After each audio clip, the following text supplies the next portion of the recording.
Good morning, everybody. How y'all doing? Good. Smiles. Excellent. And a happy new year on the way. Glad to have you in the space. Let's see. We're going to talk about nothing today. So this is going to be kind of like a TV show about nothing. It's a service about nothing. You'll see what I mean in just a moment.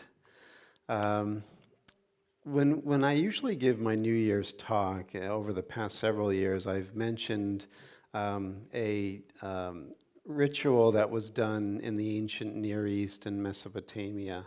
And it was described in one of Mircea Eliade's books, The Sacred and the Profane. And he was saying that when the ancient Sumerians, the Babylonians, the Mesopotamians, when they would build a temple, you've probably heard this from me before, the ritual would be to nail the head of a serpent at the center of the site where the altar would be. And what that symbolized, according to Eliade, is that the serpent is the movement of creation, this endless undulation, wave-like patterns that continually transmit and go out. Everything is wave and movement. And so the altar is that spot where stillness is accessible in the temple. It's the transcendent. It's what's beyond all movement. And so by nailing the head of the serpent, we get out of the realm of causality and change and transmutation and anything that has appearance and phenomena. And so we go into the silence. We go into the still. We go into the nothing. Now, this nothing is something, but it's beyond all some things. And so this is sort of the paradoxical way that we're going to approach our conversation this morning. And we're going to bring in, just briefly, a short story by Ernest Hemingway, A Clean, Well-Lighted Place. And it's about the interaction of two older men, an older waiter and an old man. And they're both in existential breakdown. They're in darkness. And the clean, well-lighted place is the cafe. And so every night they stay late, the waiter and the old man, and because they have nothing to go home to, and they can't bear the shadow and the night and the loneliness and the despair. And so in their interactions, we learn more about them. And we see that the old man has attempted suicide many times, and the waiter has nothing to live for except his job, and he's very distraught. And the reason why I bring this story up this morning is because there is a prayer that the waiter says at one point. Now keep in mind, they're in a Spanish-speaking environment. And so the waiter is going to use the word nada, which means nothing. And this is his prayer. Our nada, who art in nada, nada be thy name. Thy kingdom nada, thy will be nada, in nada as it is in nada. Give us this nada, our daily nada, and nada us, our nada, as we nada our nadas. And nada us not into nada, but deliver us from nada, pues nada. Hail nothing, full of nothing, nothing is with thee. That's the waiter's prayer. And so I wanted to play on this because what we're going to be looking at is the distinction between this way of thinking about nothing and the nothing that we're about to explore together this morning. This is the nothing of despair. This is the nothing of loneliness. This is the nothing where I'm still an isolated individual in a world that is strange and chaotic and doesn't know or like me, and I don't know or like it. And so my prayer is nothing really makes any sense, and there's really nothing to live for. And so this was the waiter's version of nada. Now, Ernest Hemingway, I'm sure, was playing on the word nada because Juan de la Cruz, St. John of the Cross, uses nada as a way of distinguishing or talking about God. And so we're going to look at one of St. John of the Cross's prayers to bring us into this sacred space of nothing. Okay?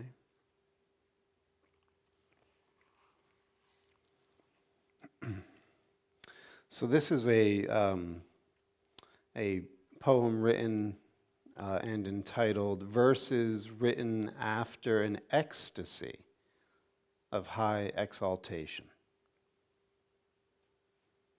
I entered in, I know not where, and I remained, though knowing naught, transcending knowledge with my thought. Of when I entered I know not, but when I saw that I was there, though where it was I don't care. Strange things I learned, with greatness fraught, yet what I heard I'll not declare. But there I stayed, though knowing naught, transcending knowledge with my thought. Of peace and piety interwound, this perfect science has been wrought within the solitude profound. A straight and narrow path it taught. Such secret wisdom there I found, that there I stammered, saying naught, but topped all knowledge with my thought.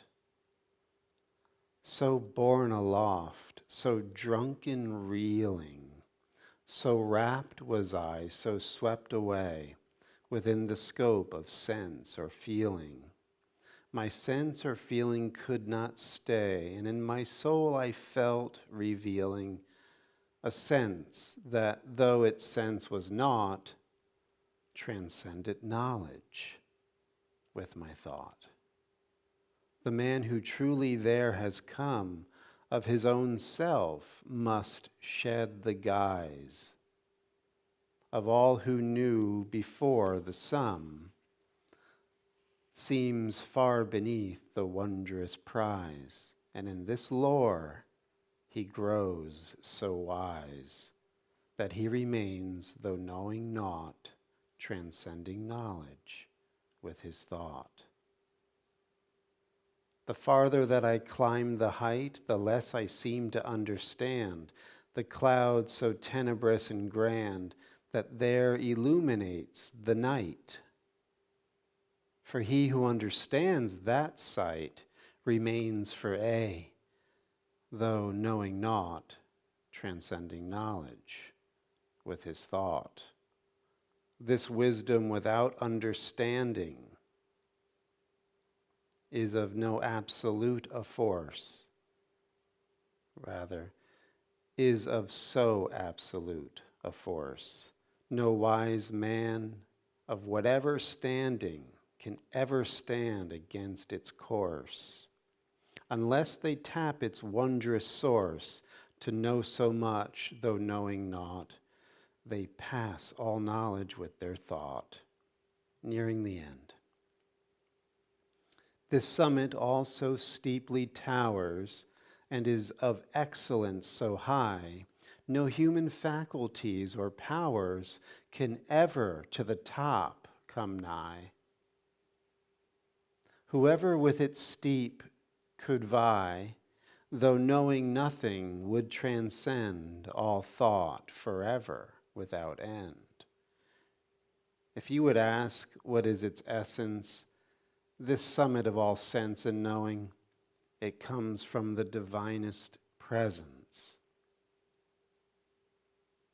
The sudden sense of him outflowing, in his great clemency bestowing the gift that leaves men knowing naught, yet passing knowledge with their thought.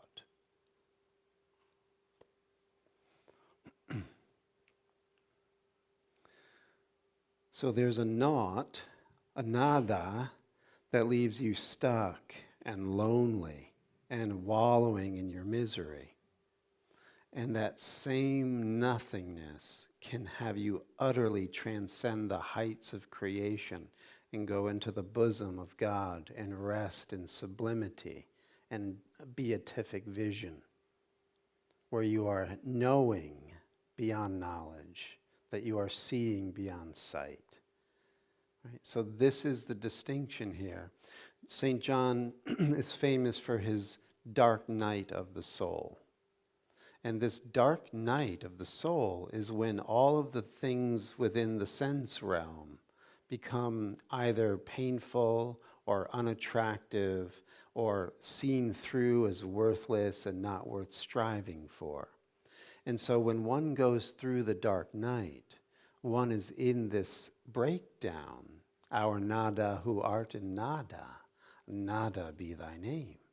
And this breakdown can either allow you to go into the beatific vision, into this beyond knowledge with your thought, or it will leave you shipwrecked and shriveled up in misery.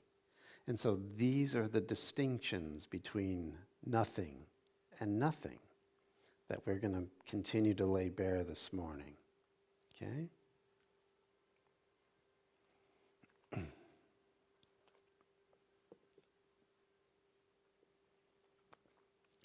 And it just so happens that we're going to have a nice transition from the Christian mysticism of John of the Cross to the Eastern Orthodox mysticism, but this was a work done by Saint Seraphim Rose.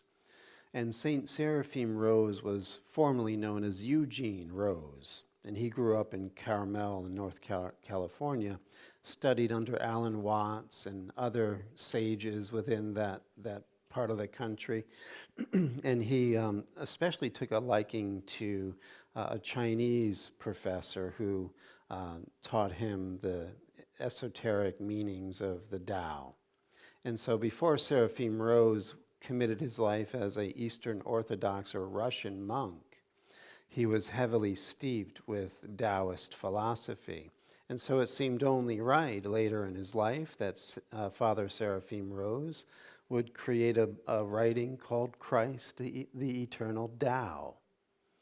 And if you don't have this book, it's really worth getting. It's a treasure.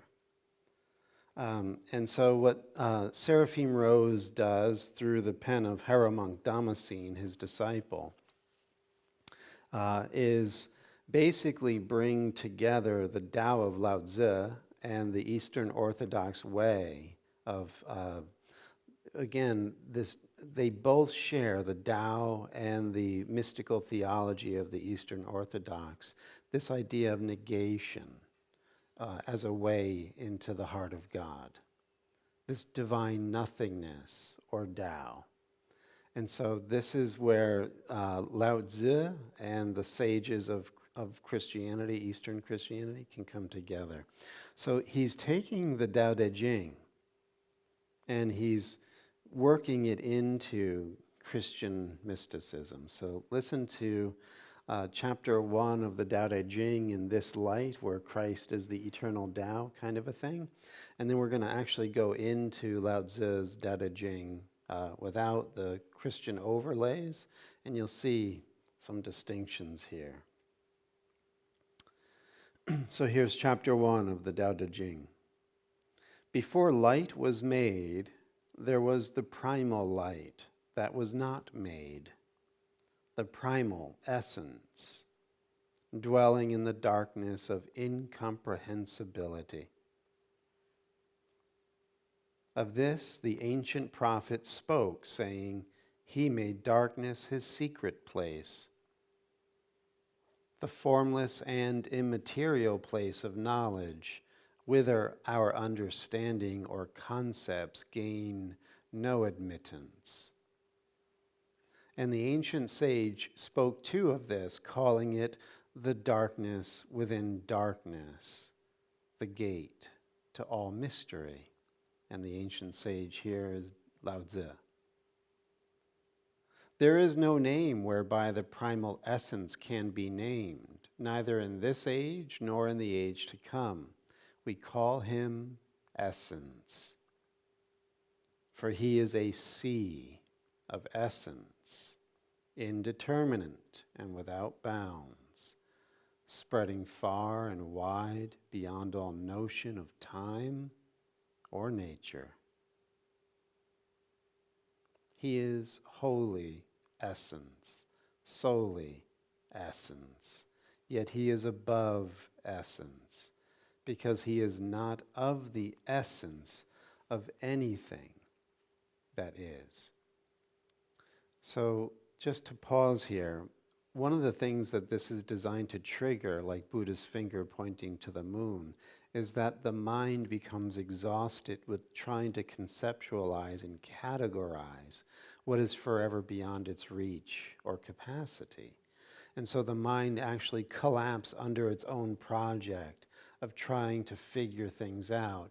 And in that collapsing in upon itself, it discovers its own ground.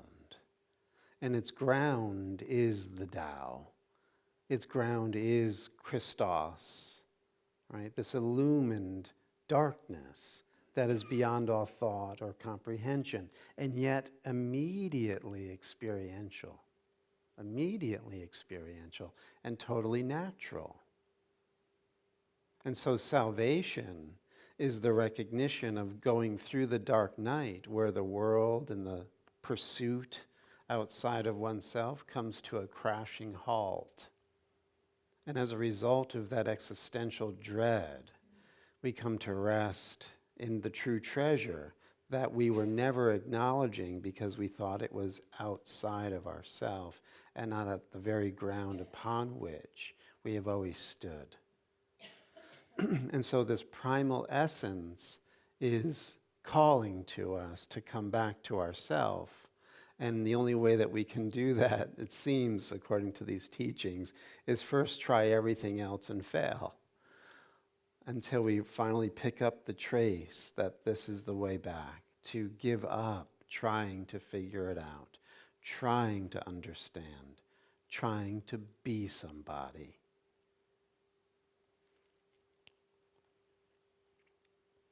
We call him being, for before all else, he is. Yet he is above being, above all existing things, even above existence itself. We call him the One, for he alone is wholly simple and without parts. Yet he transcends the antinomy of the one and the many, being not limited to any concepts, even the concept of the one. He is neither one nor unity, neither many nor multiplicity. Again, this is, and we're going to see this more when we go into the Zen teachings.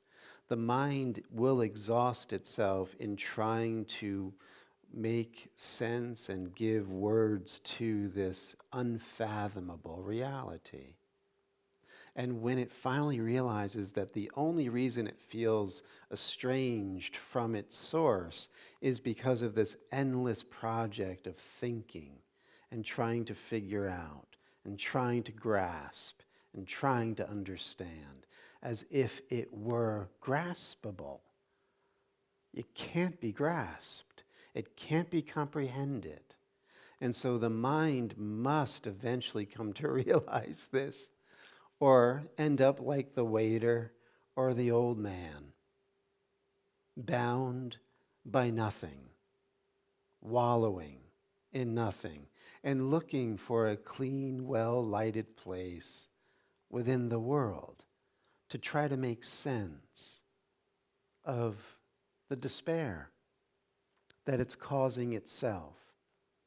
And so, again, it's so paradoxical that when one finally loses his life for my sake, he finds it, right?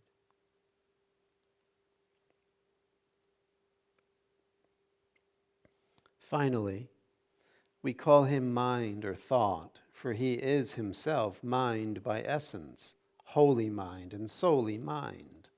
Yet he is entirely above mind and thought too. For every thought expresses a duality, the relationship of the thinker and the object thought of. Neither of these two can return to complete simplicity in itself. For the thinker has need of the object, and the object has need of the thinker. But the primal essence is neither of those who think, nor what is thought of. For he is beyond them, unlimited, self-existing, free and simple, standing in need of nothing.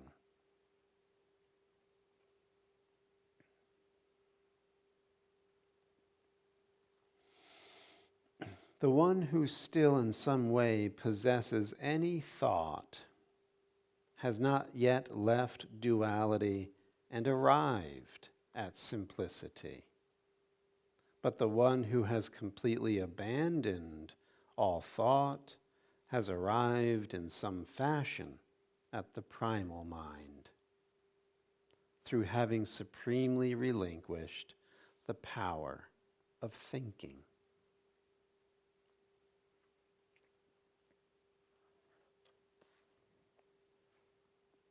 So what do you guys think of that?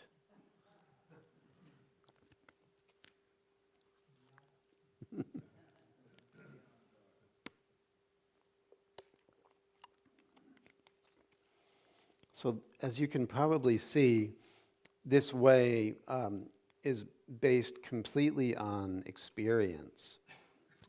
It's not a method, it's not a philosophy, it's an undoing. You know, when we study A Course in Miracles on Monday and Thursday nights, he calls the entire teaching of the Course, which can be very complex at times, very sophisticated in its psychology, yet any of it is referred to under the umbrella term as the atonement. And what he means by atonement is undoing. It is a teaching of undoing. It is a teaching of unlearning. And he says in the Course that this is very insulting to the ego, because the ego wants to know, the ego wants to do.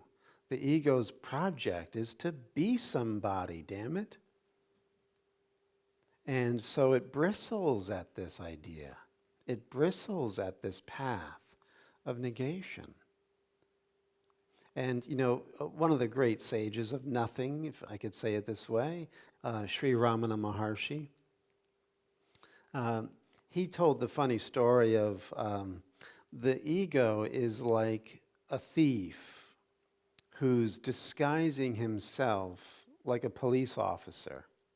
And the reason why Ramana gave that analogy is because whenever we get on the spiritual path of trying to discover the ground of our being and come home to the source or the love of God, the ego wants to be somebody that's going to do that, that's going to figure it out. And so Sri Ramana says that the ego will try every chance it can to get on this path of waking up. And what Ramana is saying is the ego is the thief. And yet it's in our head like the spiritual seeker, like the police officer who's there to lay down the law and provide the order or the methodology of trying to come into this union with God, when in fact the ego is the thief in our mind that is constantly stealing us, our attention, away from our own ground. That's its agenda. It takes our attention and puts it on itself. I am somebody. This is my name. This is my story. These are my friends. This is my life. Nada. Nada, nada, nada, nada. This is the way we come back to ourself. And remember, it's going to be very insulting to the ego. The ego's going to bristle. The ego's going to have a temper tantrum. But when our minds come to rest in our own ground, this luminous, beatific ground, the ego's paltry gift of illusory individuality will be laughed away. It won't be valuable in our mind anymore. And we will also figure out what a ruse we were playing on ourselves and thinking that the little me was going to be able to ever figure out the primal essence. It's a joke.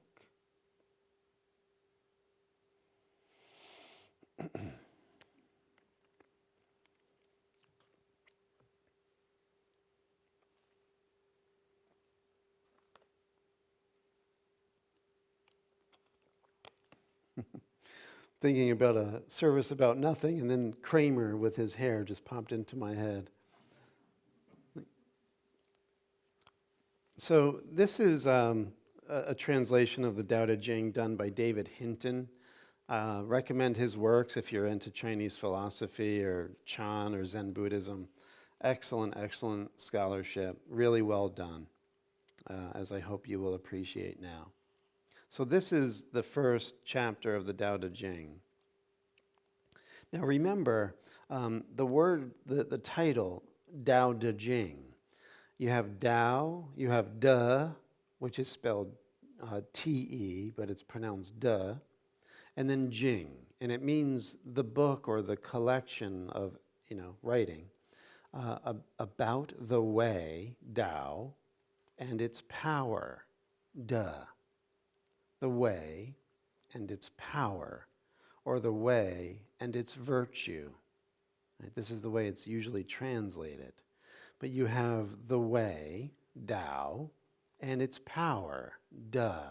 And this is very important because what this writing will seek to do is make the clear distinction between what it calls the nothing of the Tao and the 10,000 things of the De.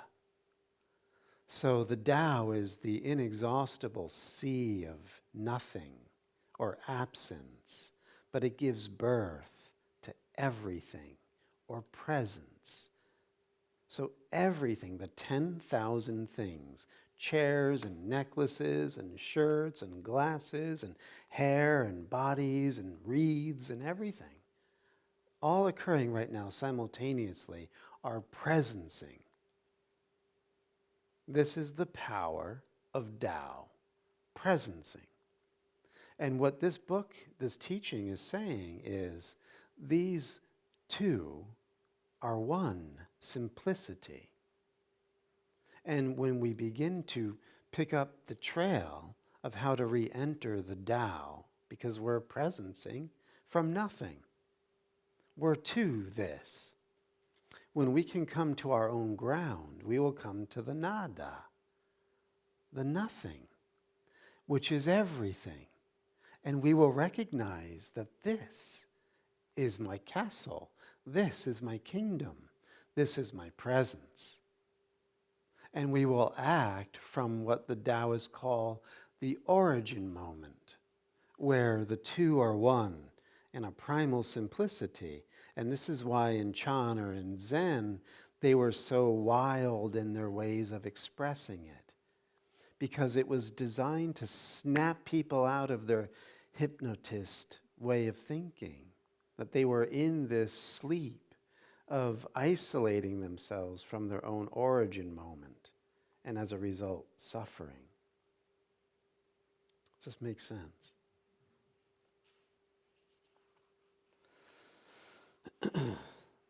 So chapter 1 of the Tao.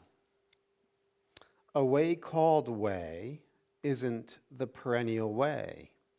A name that names isn't the perennial name. Now, perennial means eternal, right? Ongoing. The named is mother to the 10,000 things, but the unnamed is origin to all heaven and earth. In perennial absence, and he's writing absence with a capital A, this is going to be very important. Perennial absence, which is the nada, the nothing of St. John. In perennial absence, you see mystery, and in perennial presence, you see appearance. Though the two are one and the same, once they arise, they differ in name. one and the same. They're called dark enigma within dark enigma, gateway of all mystery. Don't try to figure it out. I smell something burning, like brain cells. So there's an aspect of our own heart-mind that knows this, is this already.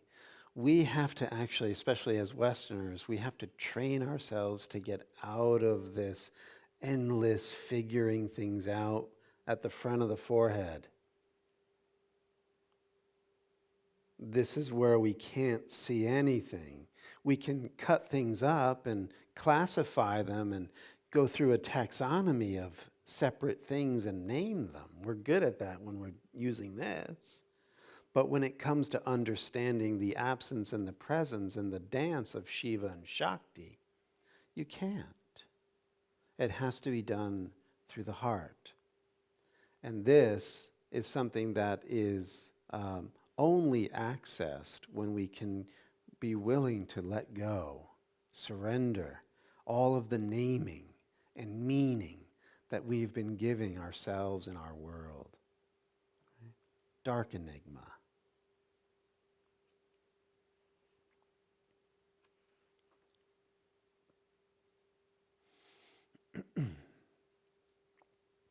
What's also interesting, and it might seem like an aside, but it fits really well. When we go back to this idea of celebrating the new year, I had mentioned that ancient Sumerian ritual where they nail the serpent's head to the ground to establish the still point for the altar. Now the temple, and we'll see this eventually in our Bible class, the temples were always erected on New Year's Day. And Moses was no different. The tabernacle in the wilderness, if you read Exodus, was put up on New Year's Day. What does that mean? Well, Mircea Eliade says that it's on New Year's Day when all things return to the source, and then they are reborn. It's a new year, a new eon, a new age. Things are renewed. And so what happens then is that we go into the heart of the great mystery. And in that process of going back into the heart of great mystery, we are able to put down all of the baggage that we've been carrying and go back into the original pattern. This is what the ritual signified. You go back into the original pattern, and then that can guide you into new ways of living, new paths, new journeys, new life. And the Jews to this day on Rosh Hashanah, they have this idea still lingering within the mythology of Rosh Hashanah, that the books are opened, and whatever is written in those Akashic records or heavenly books is what's going to now transpire for the next year. Destiny is written. And so there's preparation for Rosh Hashanah so that you can actually go into a place where you can mitigate or actually undo the harsh sentencing that may have come into existence if you didn't resource on New Year's Day. Right? Go back into the womb and come out afresh. Resolutions, right? So, Lao Tzu, maybe a little bit on this point. Can you let your spirit embrace primal unity without drifting away? Can you focus chi into such softness you're a newborn again? Can you polish the dark enigma mirror to a clarity beyond stain? Can you make loving the people and ruling the nation, nothing's own doing. Can you be female, opening and closing heaven's gate? Can you fathom earth's four distances with radiant wisdom and know nothing? Give birth and nurture. Give birth without possessing, and forever without dominating. This is called dark enigma integrity. Again, very important to point some things out. Can you focus chi into such softness you're newborn again? Right? It's taking the head into the heart. It's relaxing, letting go, dropping all of the meanings and definitions and concepts that we've been carrying, and softening the heart, going back into the womb. As Jesus told Nicodemus in John's Gospel, you can't enter the kingdom of God. You can't enter dark enigma integrity unless you're born again. And then he says something very profound. Can you make loving the people and ruling the nation nothing's own doing? Now he's got an apostrophe S after nothings, or in nothings. It's nothing's own doing. What does that mean? It's very, very important. Remember, Tao is absence or nothing. When you've come to a place where you've dropped trying to be somebody, and you've realized in this moment, you're the Tao expressing presence. You are the dark enigma. You've just been mislabeling yourself. It's been a head disease. So when you realize you're dark enigma, you are, as he says in A Course in Miracles, don't think the kingdom of God is within you. The kingdom of God is you. You're presencing it. And when you get to a place where you've reconnected to that primordial unity within yourself, it's now nothing acting. It's wu wei. That's what they say in Chinese. It's wu wei. Nothing or absence, capital A, is doing it. The works that I don't do on my own. It's the Father who does the works through me. Wu wei. This is ancient and perennial. It gets repackaged in every culture. But this is who we are. This is ourself. This is our heritage.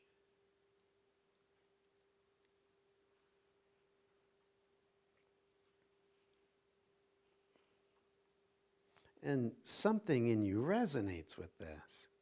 Don't allow that, thief posing as the police officer coming into your head now and commenting on it and trying to figure it out in the categories that the thief has conditioned the mind to think in. Nada. Nada, nada, nada.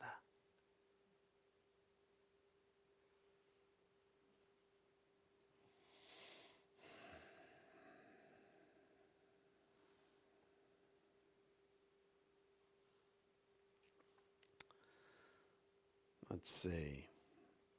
Looked at but never seen. It takes the name invisible. Listened to but never heard. It takes the name ethereal. Held tight but never felt. It takes the name gossamer.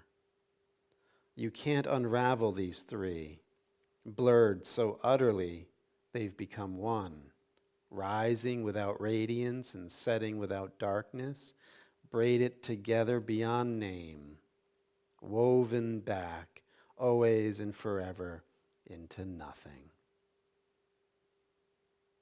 This is called formless form, on nothing's image, called spectral confusion, something you meet without seeing a front and follow without seeing aback, abiding in the ancient way to master what has now come to be and fathom its ancient source. This is called thread of the way.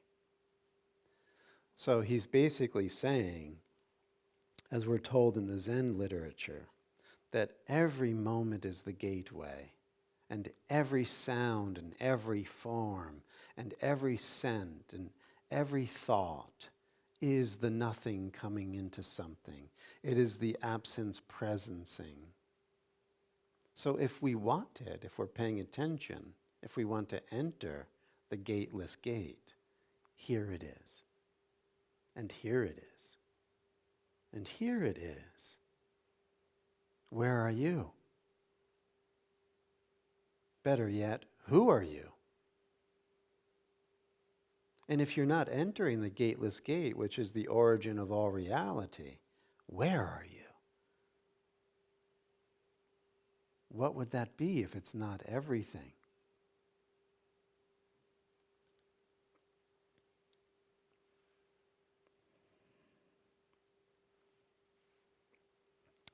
Let's do one more. You having fun?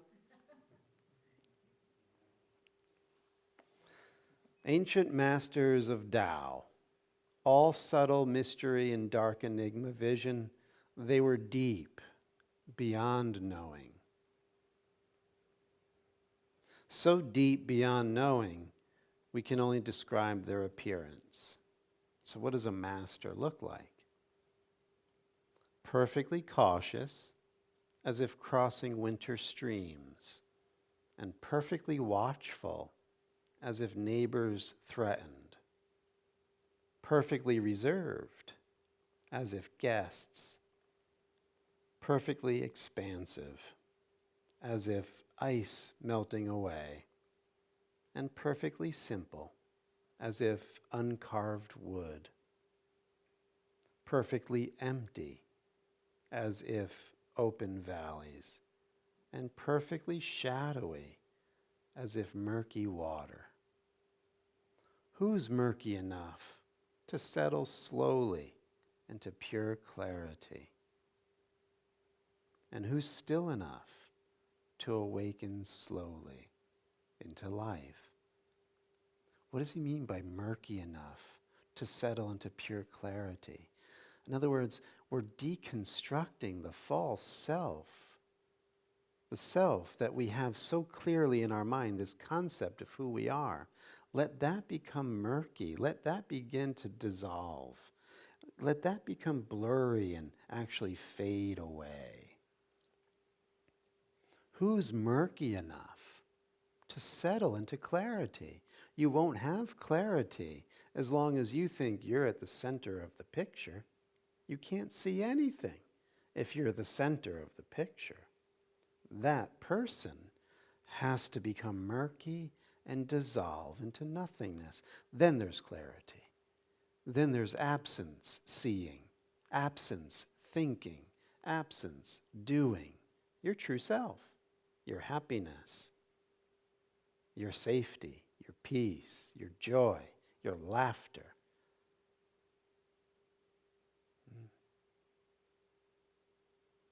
If you nurture this way, you never crave fullness. Never crave fullness, and you will wear away into completion. I'll say that last part again. If you nurture this Tao within you, this way, right? If you cultivate it, you never crave fullness. You're not after satisfying the senses. It doesn't really appeal to you anymore. Never crave fullness, and you'll wear away into completion. How beautiful. So if you're totally stuck, broken down, and completely in despair, it's grace. It's absolute grace. Just don't be like the old man and the waiter. That's a different kind of nothing.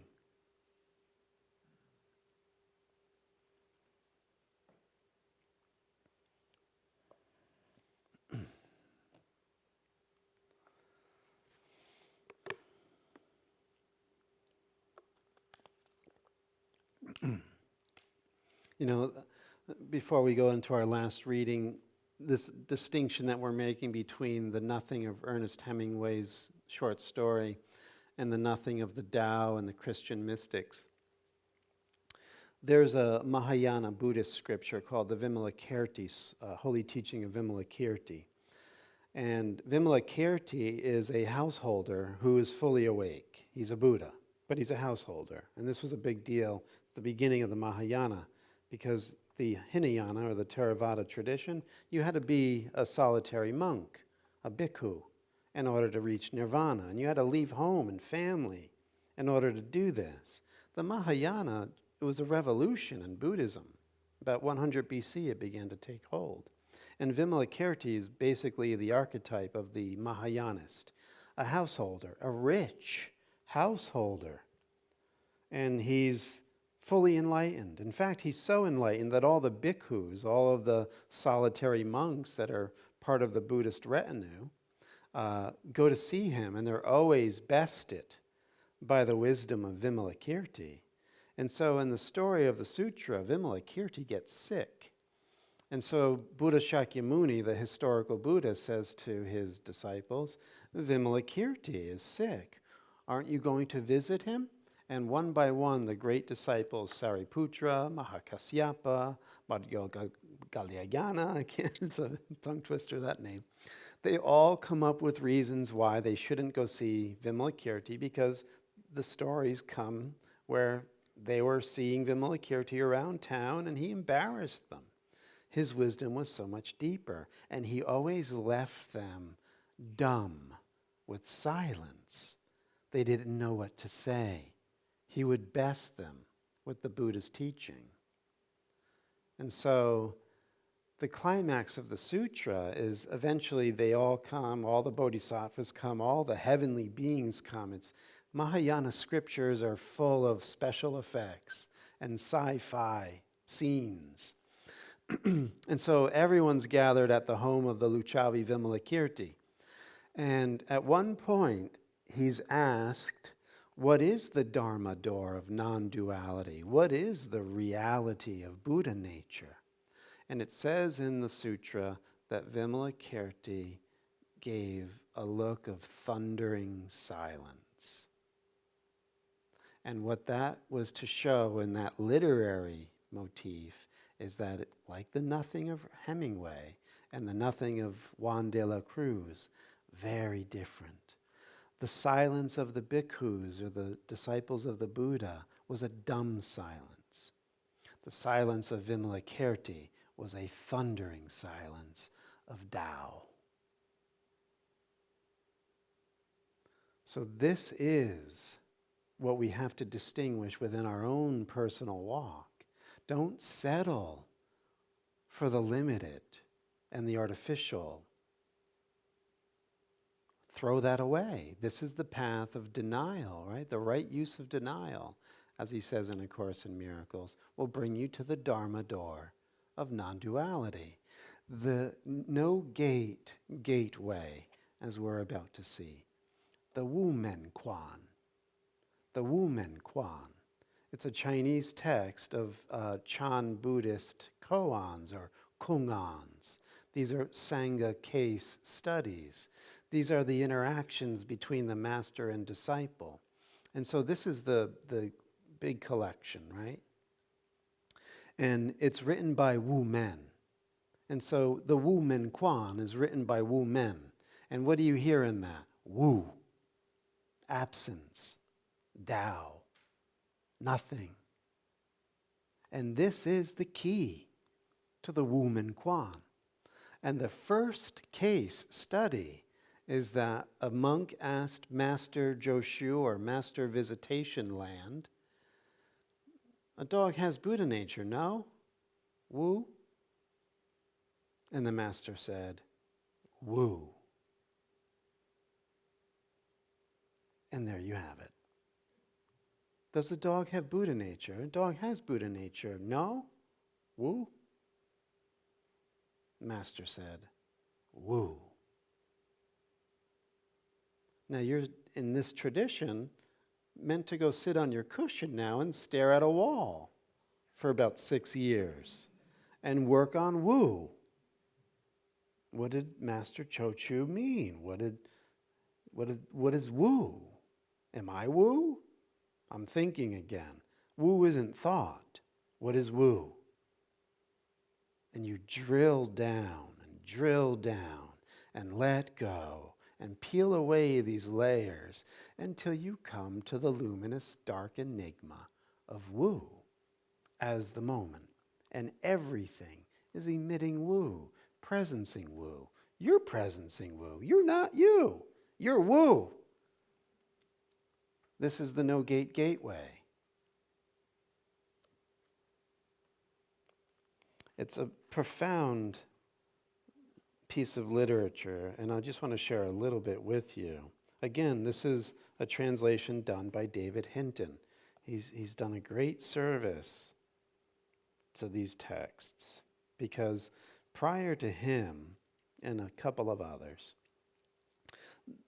Zen translators were leaving all of this as sort of a completely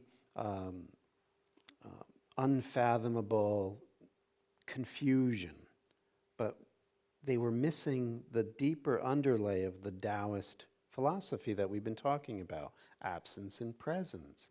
No mind means absence mind, the mind of the Father. Right? It's not no mind, I'm dumb, or no mind, I'm sort of cut off from everything and I'm sort of just meant to be in this numbed state. No, it's brilliant, dark, enigma mind. It's the Father's mind. I and the Father are one.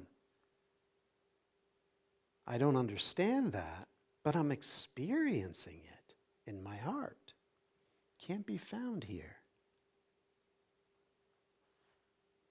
Okay, a little bit.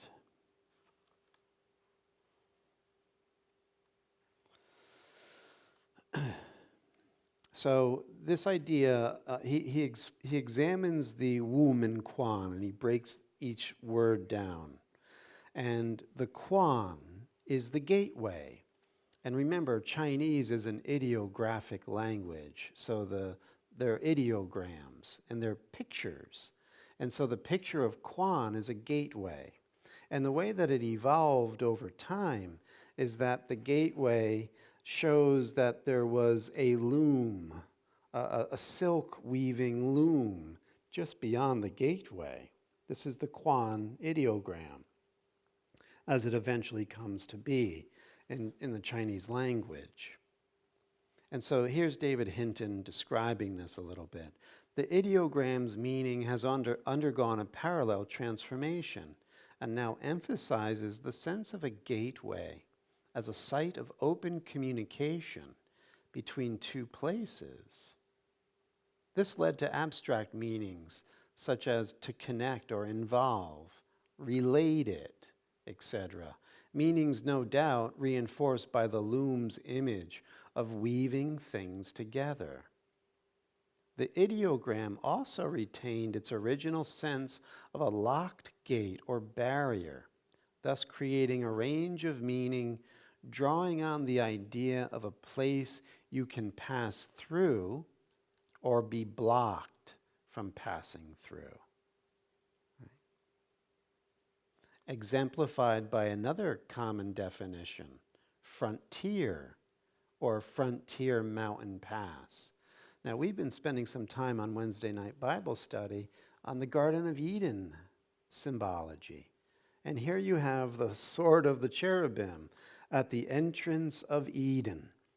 Now remember, if you're in the class, Eden is the confluence of all the worlds. It's the cosmic mountain. It's absence and presence in perfect harmony. It's all of the hierarchy of being in relationship to what is beyond it, Yahweh.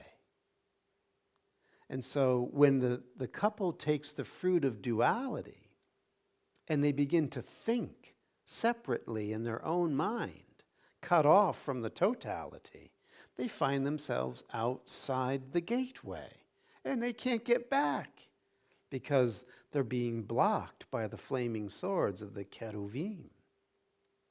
Same thing, just a different cultural context. We're being blocked from this connection by the way we think. I will be finishing up in a moment.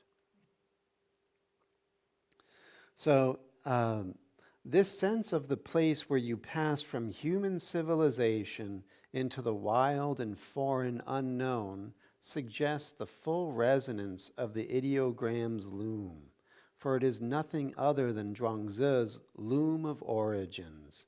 And indeed, that loom of origins occurs repeatedly in the text of No Gate, Gateway. Story time will have to end for today, ladies and gentlemen. The blue bag will be going around. Love to hear any thoughts or questions that you might have, so feel free.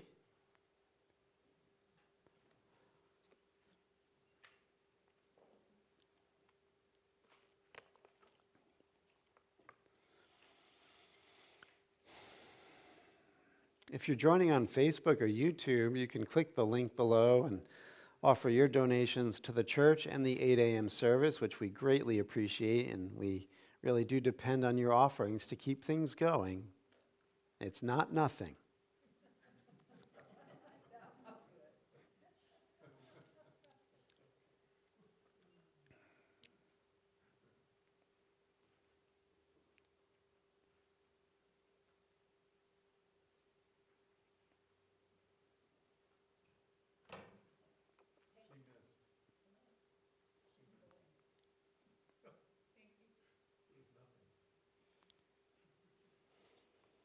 Is that going to be the buzzword for today?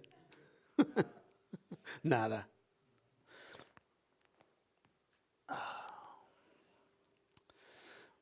Blessing the offerings and the offerers, may it all come back to the recognition of the one simple truth that we are the nothing everything presencing itself. And may this go into contributing to the ongoing revealing of that deep truth for all. And so it is. Amen. All right, my friends, let's seal the deal.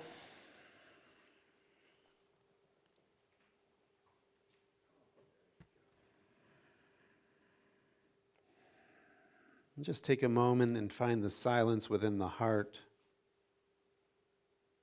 empty of all distinctions, all thoughts, all appearances, and just open to the absence or deeper presence of nothing. The Father, the Mother of all.